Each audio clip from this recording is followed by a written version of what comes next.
Hi guys, my name is Ivo and I'm from mytestedasp.net. First, a little bit about myself. I'm currently working as a CTO in a large software development team.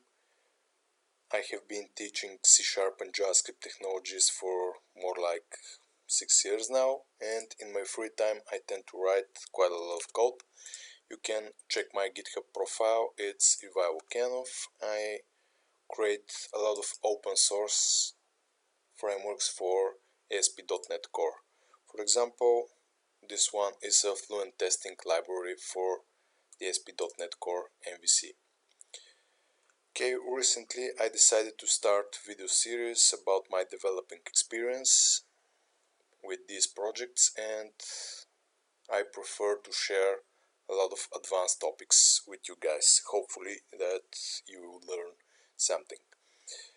Okay, this is part 3 of video series in which we are talking about FolderbyType project structure. It is one of the most common project structures you can use in your ASP.NET Core project, and the other one, which is folder by feature, will be showed in a future video. Okay, in part 2 we created our data layer, we created an article, and now we need to move one layer above and create a service layer. What I want to create is one article service, which is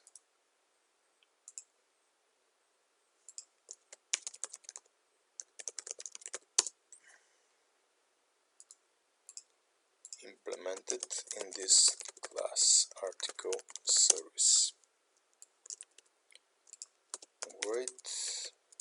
I will say that we implement this interface, and I'm going to add it to the service layer. Services layer here, services.add_transient article service. For that I will need to add a reference, and in the service layer I will need to add a reference to the data project. Okay, using services and using services implementations. So let's register that service. In a future video I will show you how to use reflection to register services by convention and not by hand, like how we're currently doing it. But for now it will work. Okay, now I would like to have a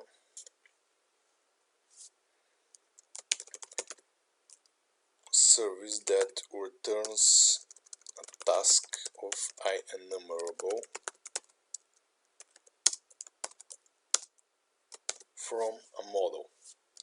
Let me do it in article, and I will say that I will have some sort of page using data models.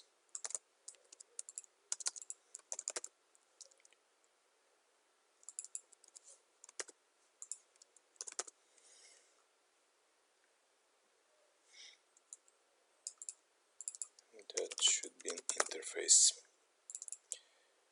Okay, then I need to implement that interface. First thing first, I will need database private read only block db context date.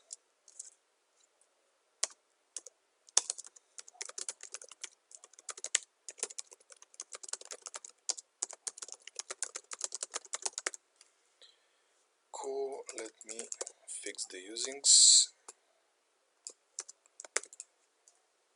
and we need to implement our business logic. So our business logic is that we will have, for example, page size private const int article page size equals 10, for example. Okay, the business logic here is that I will need to filter all articles. I will need to call skip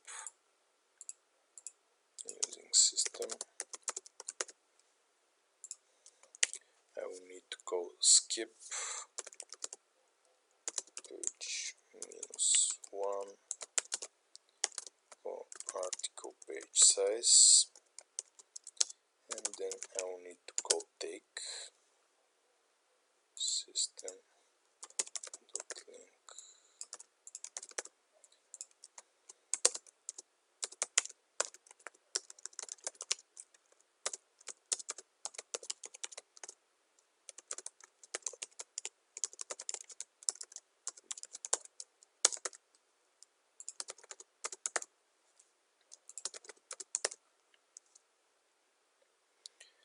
Okay, first I prefer to use entity framework async methods because in scalable solutions then tend to perform better. Of course, you may use the default implementation to list, but if you want your application to be more scalable, you should use toList async. So in my opinion, toList async is better, so always prefer, if you expect a lot of users, to use the system training task versions of the methods.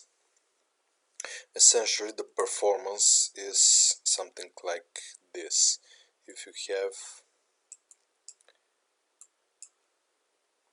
in normal situations, when you use the normal toList, you will have some sort of, the graph will look like this if we measure the users here and we measure the performance here. So with more users, the performance will be slower and slower. This is measured in milliseconds, for example. And if you have this is the normal sync method, and if you have an async, for example toList async, you have a little bit of more overhead with lower users, and it will be a little bit slower because you will need to create tasks, threads, and so on. The async overhead will slow down your performance, but in the long run, and as the application scales, the performance will be better. So with more users, the async version of the method is better. With less users, with a lot less users, the threading will have some overhead. So if your solution is scalable and you expect a lot of users, then go for the async methods. Okay, cool. And what we need to do now is that it's a huge mistake to return the article model, the article database model directly. Because first, let me create the controller. But if you have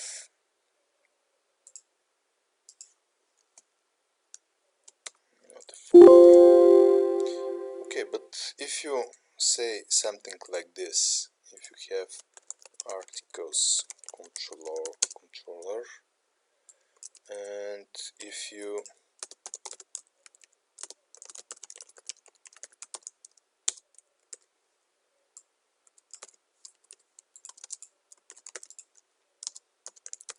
use the private read-only article service.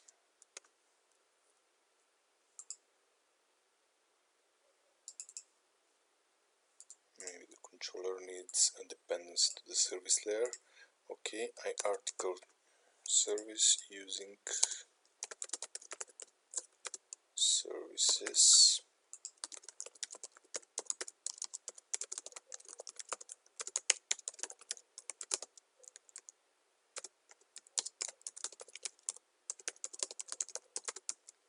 As you can see,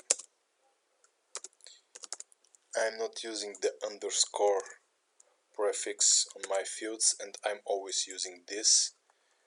That's my style guide, and I'm following it in my whole project. If you prefer, write it your way, but there is no right or wrong way here. The correct way is the same way. So if you're consistent, you're doing it correctly. It doesn't matter whether you're going to use this or you're going to use the underscore prefix. Both are correct as long as you're using them consistently throughout your solution. So let's assume I have an async task action result using system trading tasks, for example index, it doesn't matter, and here I return a JSON response of all articles from the first page, for example, doesn't matter. What will happen is if I return the article directly, first mistake is if I return article directly. I don't use any service model. What will happen is that if for some reason somebody adds a new field here, it will be directly returned to the browser by this method here, because we're essentially selecting all columns from the tables. And if for some reason somebody adds a security related column in the table, it will be exposed. So it will be very easy for a developer to make a mistake when changing in a huge application the data model. If we are not using view models or response models or service layer models, we are going to expose this table directly. And that's a huge mistake. We may expose data we don't want to expose. So always create models for your service layer services. So article listing service model is a great name and great class, so I'm going to create it, and what I need here is, for example, the ID and the title, nothing else. For example, that's what I will need. Okay, maybe the author too, public string author. So I should always create such service models, and I should always use them in my service layer. So what I need to do here is I need to say article listing service model. So I need to use models articles.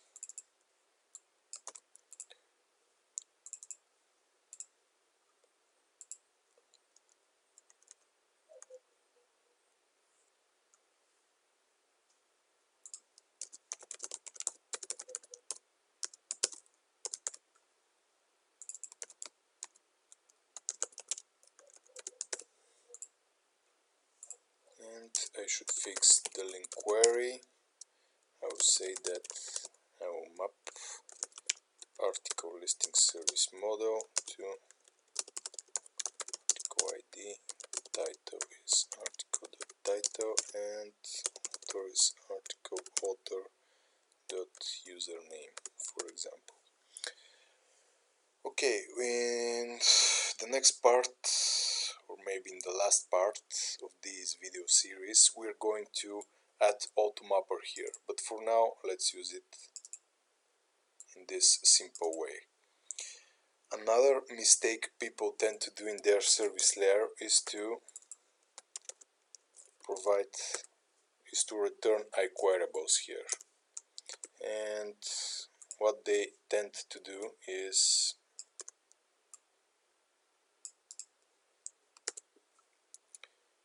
there is no need to return a task here if we use iQuerable.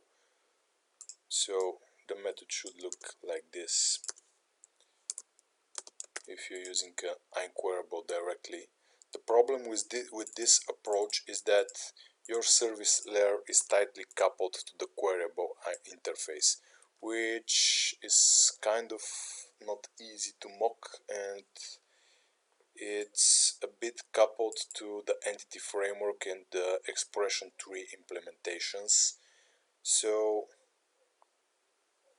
in my opinion, it's always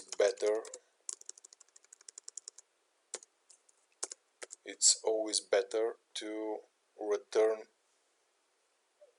correct lists and materialized objects and not iQuerable database layer objects from your services. So the best way to do here, the best approach here is to use async task enumerable directly, call to list async, and await it. That's the best way, so that the service layer is using and returning complete objects, in-memory objects. This is first easier to mock, then you are using a more abstract version of your collections, so it's easier to replace. For example, what will happen if I need to replace this service with a MongoDB provider? It will be very easy to do it with the enumerable interface, but it will be harder with the iQuerable one. So always prefer the more abstract way. Yeah, sometimes you may need to filter or do another sort of operation over the database models. Well, you should put that operation in the service layer. That's the correct and better approach. It will be less, your code will be less coupled with entity framework and iQuerable, which is a huge improvement. So prefer using your service layer like this. Another mistake you may find is to throw exceptions in the service layers. Always try to skip exception throwing except in cases where it's entirely necessary. Throw exceptions when there is an error in your application. If a user tries to find an object in the database that does not exist, then return null or return false. Your application will be faster if you're not using exceptions for your logic. Use exceptions only in situations where the code should have errors.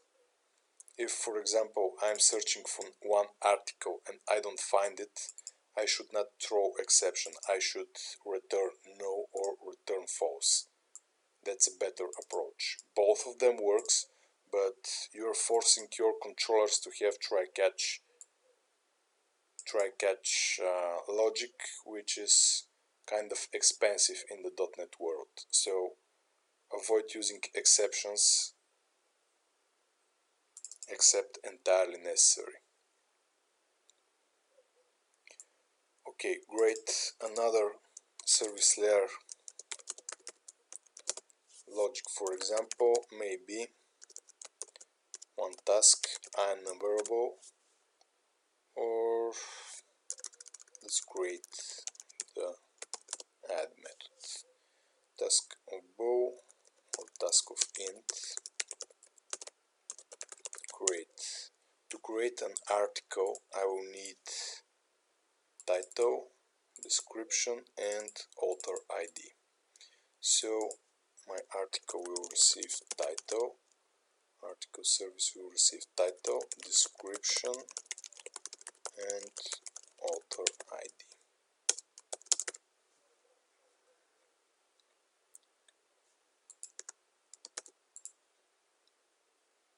So what I need to do now is to create an article. Let's create an article from the data models.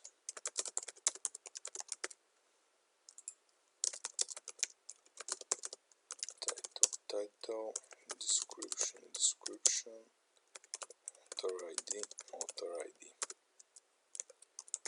We're not going to validate whether the title, description, and author ID are correct. That's part of the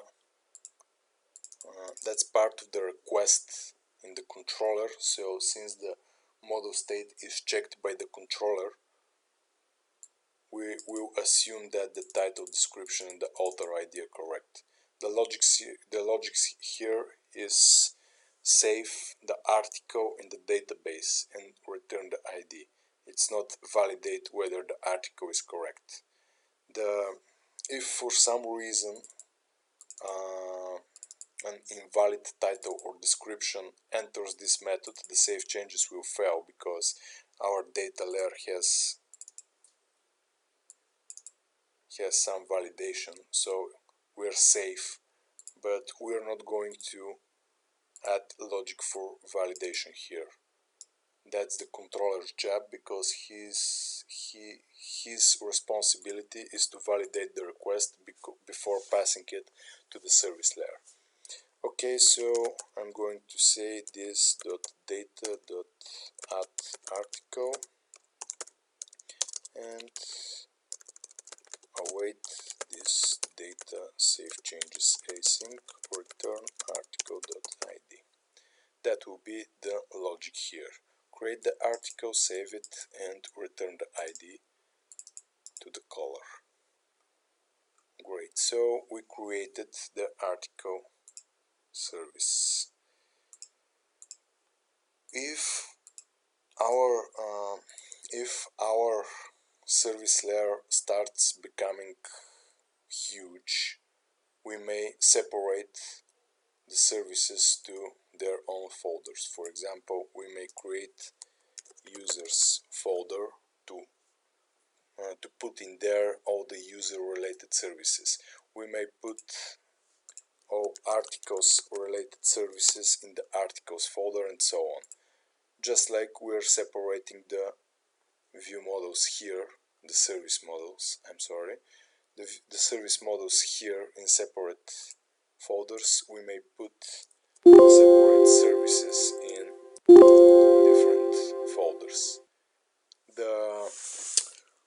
The rule is something like this.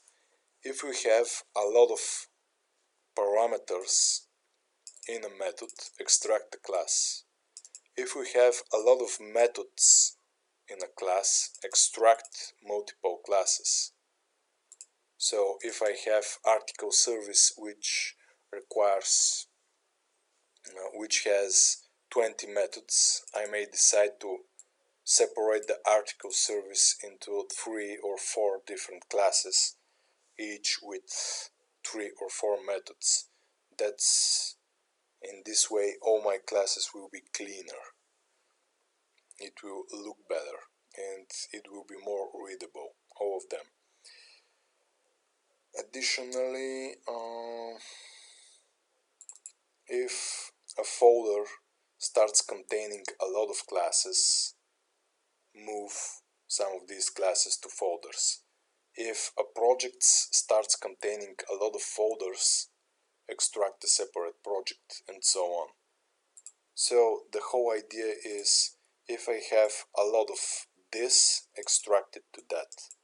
Extract methods into classes, classes into namespaces, namespaces into projects, fields and properties also can be extracted, and so on. There is no magic number. I cannot tell you if you have a method that's longer than 50 lines, you should extract some of its logic. There is no magic number. You should use your own sense for these decisions. The big books say that the number should be 7, because a normal human being can follow and can remember 7 things at the same time. So that's kind of okay if you want to follow a strict rule. If you have more than 7 parameters, extract a class. If you have more than 7 methods, extract a class. If you have more than 7 classes in a folder, extract a folder, and so on. That will work, but I prefer to be a bit more loose. There are always exceptions. For example, some classes may have more than 7 methods, and that may be quite fine. So use the number 7 as an approximate number to follow, but there are always exceptions to it, so use your common sense. But if you follow these rules to extract every time something becomes huge, your code will look bad. You will be readable and will become better in time. Okay, so we implemented the article service. We implemented its some of its logic. So I believe we finished the third part of this video series. For now we have created the data layer. You can see that the data layer has all these database models. We have the service layer, which is essentially all our business logic. Creating the article, retrieving articles, and so on. And the last layer, which we're going to see in the next part of this series, is how the request and the response are used in the controller. But as you can see, the controllers will have quite thin actions, which is what we desire, to have small controllers which separate their logic into the service layer. Okay, great. Thank you guys for being with me. If you like this video, hit the thumbs up button, and you may take a look at my projects. You may subscribe to this channel. I will appreciate every help you provide to me, and if you consider helping me further, you can become a backer or sponsor on Patreon or on Open Collective. Some people already did. I'm really thankful, and some companies already backed me on Open Collective. No matter whether you like these videos or you like my projects, you may consider becoming one of my top supporters. Thank you very much, and see you in the next part.